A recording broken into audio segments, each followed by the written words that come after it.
Happy Chinese New Year, everyone! In today's tutorial, I'm showing you how to do the makeup look that I'm wearing this Chinese New Year. I hope you enjoy the look and have a wonderful and prosperous 2016. Since my skin is dry and breaking out a little at the moment, I'm starting off by applying Illamasqua Hydra Veil. This product is my go-to when my skin is dehydrated or problematic. It's like a cross between primer and skincare and hydrates the skin so that foundation doesn't cake on any dry patches. And I'm just applying this over my entire face and neck. I'm then going in with a medium to full coverage foundation with a natural finish. Using one pump, I'm dotting the product directly onto the skin. This will result in a fuller coverage as I'm not losing half of the product on the back of my hand. Then I'm buffing this into my skin using a buffing brush. Brushes are better than a wet sponge when you want full coverage, as the water in a sponge will shear out the product. And I really like this brush as it's super big and makes foundation application nice and quick. Now when working on the eyelids, I tap the foundation into the skin rather than buffing it in, as you don't want to tug on that area too much. And for the nose or other areas with large pores, buffing in small circular motions in both clockwise and anti-clockwise directions will help blur out the pores. But don't do this if your skin is super dry, as it will cause the product to cake. And to finish up, I just bounce the brush around my face, and this will get rid of any streaks that may be left over. Onto concealer. This is the Cover FX Cream Concealer, and I'm going to start off by concealing my under eyes. This is really all you need because the product is super pigmented. So I'm just dabbing this on my fingers, starting a little ways away from my lower lash line and then blending outwards. I don't like to have too much product right at the lower lash line, as it actually tends to make the eye look a little smaller. Then, using that same concealer, I'm loading up a concealer brush with a fair bit of product and applying this thickly over my blemishes and the area around them. I'm then wiping off my brush as well as I can and then blending out the edges of the concealer, leaving the actual blemish completely untouched. This is a fairly good way to make sure that your blemishes are completely covered while making sure that the skin around it isn't too cakey. And I'm doing the same thing to cover up the redness around my nose, first applying a thick layer of concealer to hide all the redness and then blending out the edges to make it seamless. Then, using a finishing powder with a natural finish rather than a matte one, I'm going to set just my concealer using an eyeshadow brush. Since my skin is dry at the moment, I'm not going to set my entire face because it'll dry out my skin even more. And I'm just tapping and pressing this product onto the skin. I'm also putting a tiny bit on my nose to help blur out the pores. And you don't want to drag the brush at all when you do this, because you'll end up moving all that concealer we worked so hard on applying. So just tap it on and you'll be good. To prime the eyes and bring in a little bit of light, I'm using e.l.f.'s Shimmering Facial Whip in the shade Golden Peach, which is a gorgeous champagne gold color.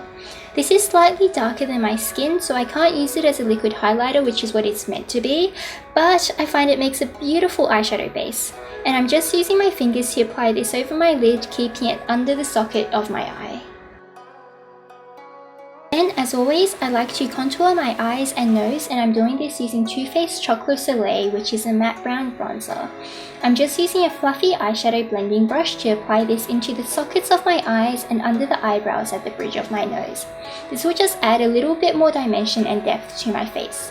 I'm also lightly brushing this down the sides of my nose, and I'm defining the tip of my nose by applying it in a V shape. I then dust just the tiniest bit around the tip, and I also put some under the entire bottom face of the nose where the shadows naturally are. Then, when there's almost no product left on the brush, I blend out the sides of my nose using quick sweeping motions and a feather-light touch. Then I'm dusting some product under my bottom lip, and then since I can't be bothered grabbing another brush, I'm just going to pinch this one and use it to deepen my philtrum. With the brush pinched, I'm also contouring along the lower lash line to help deepen and define the eyes. Then I'm taking a bright red blush, and I'm going to use this to warm up my face. This blush isn't very pigmented, so I'm really loading up my blush brush with a ton of product. Then with a heavy hand, I'm applying this to the very tops of my cheekbones and along the brow bone and the temples. This application of blush at the high points of my face is inspired by the makeup worn in Chinese opera, but I've toned it down a whole ton to make it actually wearable.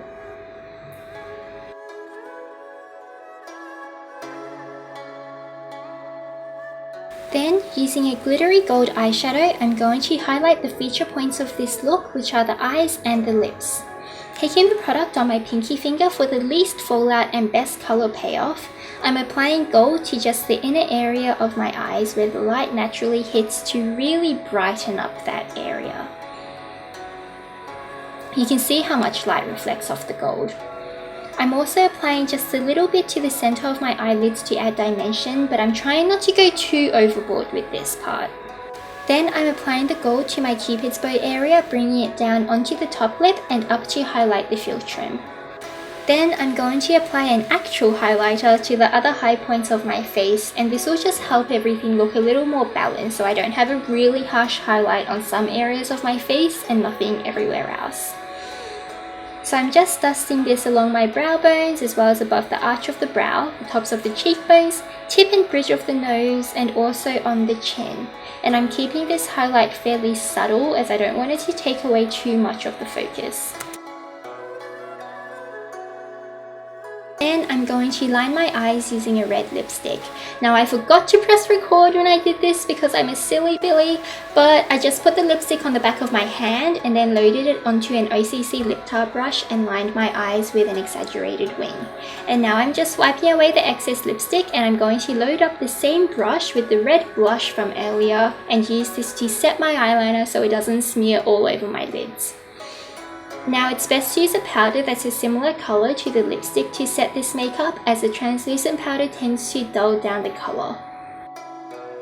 Using a black eyeliner, I'm going to tightline my eyes, and you can really see what a huge difference this makes when you compare my lined eye with the unlined one. Tightlining can be scary at first, but I find the easiest way to do it is with your head tilted back so that when you look down into your mirror, you can see your upper waterline. That way you don't have to tug on your eyelid to line your eye. Then using a brown liquid eyeliner, this one is a pen type liner by Kat Von D, I'm going to draw an exaggerated wing just under the red. Then I'm going to line the rest of my eye using a thin line. And I'm using brown eyeliner for this look rather than black to keep the makeup nice and warm, and also because brown tends to look a little less harsh than black. Then I'm just cleaning up with a little more red blush on the same lip liner brush as before. Then again with that blush, I'm lining the outer 2/3 of my lower lash line, just stopping at the gold shadow.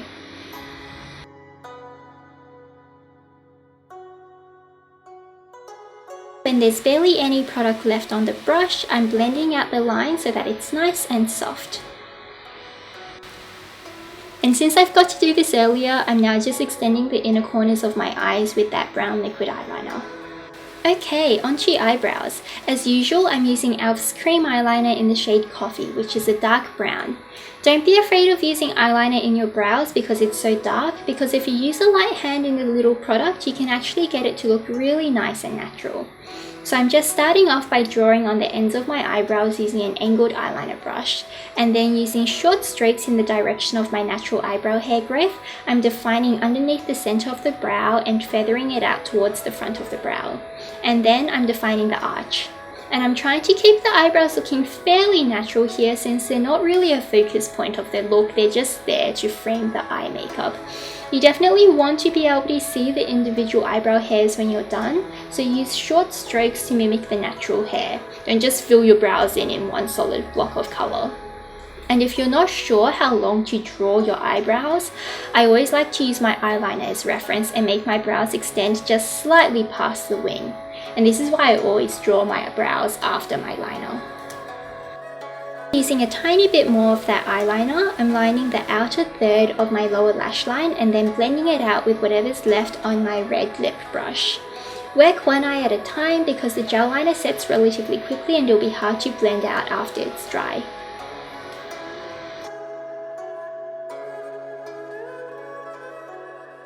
Time for lashes! Use ones that are the longest towards the outer corner as they suit winged eyeliner the best.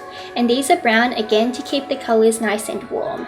And I'm using my favorite lash glue, which is Duo in dark tone, and as always I apply glue to both lashes at once, so I only have to wait once for them to get tacky. And I'm seriously struggling so much, guys, because there's almost no glue left in this tube. But I finally found a site that sells this stuff and doesn't charge $5,000 to ship it to Australia, so I've got some coming in the mail, which is good. So I'm just attaching the lashes onto my lash line and then pressing the front of the lash upwards, which will help open up the eye. Then I'm applying mascara to both my top and bottom eyelashes to define the eyes and blend my real lashes with the false ones. This mascara is really good at forming and holding a curl, so I'm not bothering with curling my lashes first, and I'm not applying mascara to the entire length of the eyelashes. I'm only putting it on at the root in the area where my real lashes are so that the tips of the falsies stay brown. Okay, we're almost done, only lips to go, and I'm going to do an ombre red lip. So I'm starting off with a dark red lipstick. This one is by Lime Crime. Now this is supposedly vegan, but I know there's a lot of controversy over the brand, so I no longer purchase from this company. So yeah, just be careful and do a little bit of research before you choose to buy. And I'm just going to apply this lipstick to the outer corners of my lips. You can use a brush for this, but I'm going straight from the bullet because I find it a lot faster. And then after defining the shape of the lips, I'm then going in to intensify the color. Then using a bright red lipstick, this is the same one that I used to line my eyes before, I'm filling in the rest of my lips. And I didn't use a lip liner for this because I find that both of these lipsticks wear really well on my lips. But if you have trouble with wear or feathering, just line and fill in your lips first with any red lip liner before you put on the lipstick. I'm removing just a little bit of color off the top of my upper lip and blending out. You can see a little bit of that gold eyeshadow from earlier peeking through now. I always like to do this as it adds dimension and volume to the lip. And then I'm going back in and deepening the corners and inner edges of my lips using the dark red lipstick. And then I'm just pressing my lips together a couple of times to blend out all of that color. Lastly, I'm taking a tiny bit of that gold eyeshadow on my pinky, and I'm going to really gently press this into the center of my bottom lip to give it that tiny bit extra, and I'm ever so lightly blending out the edges, and that completes the look. I really hope you enjoyed this. Have a wonderful 2016 and a happy Chinese New Year. Thank you so much for watching, and I will see you guys next time. Bye!